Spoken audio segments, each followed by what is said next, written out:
आज आमर स्वतंत्र ओडिशा प्रदेश गठन विषय आज आम पढ़ा।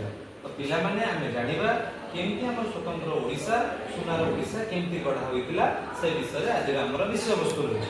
तो प्रथम आम जानिबा कि स्वतंत्र ओडिशा प्रदेश गठन रे कहार गुरुत्वपूर्ण भूमिका रही।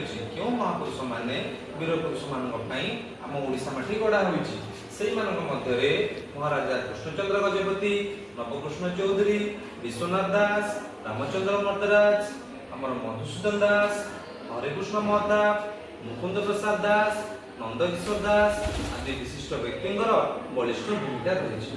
तो आज विषय में आम कौन पढ़ा ना आज उपक्रम विषय जीवा ओडिशा गठन विषय टिके जानिबा तापरे नूतन ओडिशा गठन नूतन ओडिशा प्रदेश परवर्ती घटना ओडिशा प्रशासनिक कमिटी ओडिशा प्रशासनिक विधानसभा 1937 मसीह निर्वाचन नवगठित ओडिशा प्रथम मंत्रिमंडल तथा कांग्रेस मंत्रिमंडल गठन 1941 मसीह मिलित मंत्रिमंडल और हरेकृष्ण महताब मंत्रिमंडल विषय आज आम किंचित आलोचना करिबा। तो प्रथम आम जानिबा जे स्वतंत्र ओडिशा प्रदेश किपरि गठन आमर बिहार सहित मिसिक रहितबा पश्चिमबंग सहित मिसिक रहितबा राज्य किपरि स्वतंत्र ओडिशा गढ़ाला से विषय आज आम पढ़िबा। तमे माने जानिथिबो प्रत्येक वर्ष एप्रिल मास 1 तारिख आम कोन करंती ओडिया नववर्ष रूपे पालन करंती। तो सेही ओडिया नववर्षर केमति शुभारंभ होइतिला ना 1936 मसिया एप्रिल मास 1 तारिख रे मधुसूदन दास एवं महाराजा कृष्णचंद्र गजपति ओडिशा को एकत्रीकरण करने जो उद्यम रही सफल रूपांतरित होता एवं 1935 मसीहा भारत शासन आईन अनुसार ओडिशा गोटे स्वतंत्र राज्यर मान्यता पाई। तो तापर आउ कौन है ना कटक, पुरी, बालेश्वर, संबलपुर, गंजाम एवं कोरापुट इत्यादि 6टी जिला को नहीं आम स्वतंत्र ओडिशा प्रदेश गढ़ा होता। यही ओडिशा प्रदेश प्रथम राजधानी थिला कटक। तो सेतेबेले आम ओडिशार आयतन थिला 32,695 वर्ग किलोमीटर एवं लोक संख्या थिला 8,43,681।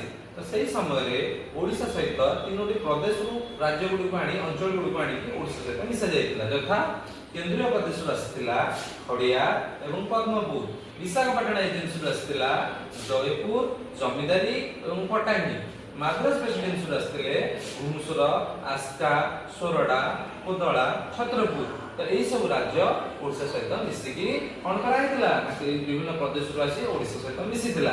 किंतु अति दुखर विषय जे आम स्वतंत्र ओडिशा गठन रे किछि राज्य आमटू किछि देशी अंचल आमटू दूरे गेले को माने ना मेदिनीपुर, फुलझर, सोमपटा, मंजूसा आदि अनेक ओडिया भाषाभाषी अंचल ओडिशा बाहर रही गला। अधिकांश बिहार सहित मिसी गले आउ किछि राज्य पश्चिमबंग सहित मिसी गले।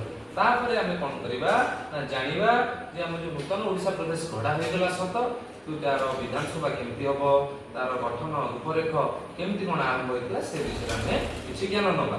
प्रथम आरंभ होछि कोठू ना हमर रेभेन्सा कॉलेज हॉल रे 1936 मसीहा एप्रिल मास 1 तारिख दिन एक आडंबरपूर्ण उत्सव रे लोक मानकु अद्भुतपूर्ण आनंद उल्लास मध्य रे नूतन ओडिशा प्रदेश गठन करा होला। तापर कौन होइतिला ना पटना हाईकोर्ट बिहार तुम जानथो बिहार राजधानी पटना। तो पटना हाईकोर्ट रो मुख्य विचारपति थिले सेतेबेले सार कोटेंटेरेला।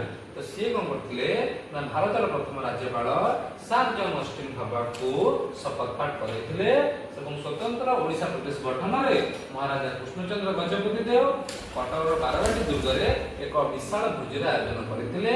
एही परि भाबे प्रथम ओडिशा स्वतंत्र ओडिशा गठन रो प्रथम बैठक अनुष्ठित होइतिला। तो आज एक छोट समय वीडियो रे हमें प्रथम क्लास में देखिले जे स्वतंत्र ओडिशा प्रदेश गठन रे हमर वीर ओडिया लोक मानकर भूमिका एवं स्वाधीनता दिवस ओडिशा को स्वतंत्र राज्य गठन करिबारे हमर महाराजा कृष्णचंद्र गजपति, नवकृष्ण चौधरी, विश्वनाथ दास, रामचंद्र मर्दराज, मधुसूदन दास, हरेकृष्ण महताब, मुकुंद प्रसाद, नंदकिशोर दास भूमिका तथा ओडिशा गठन करथिबारे हमर एई सब बलिष्ठ व्यक्तित्व भूमिका विषय आज आम जानिले। Thank you.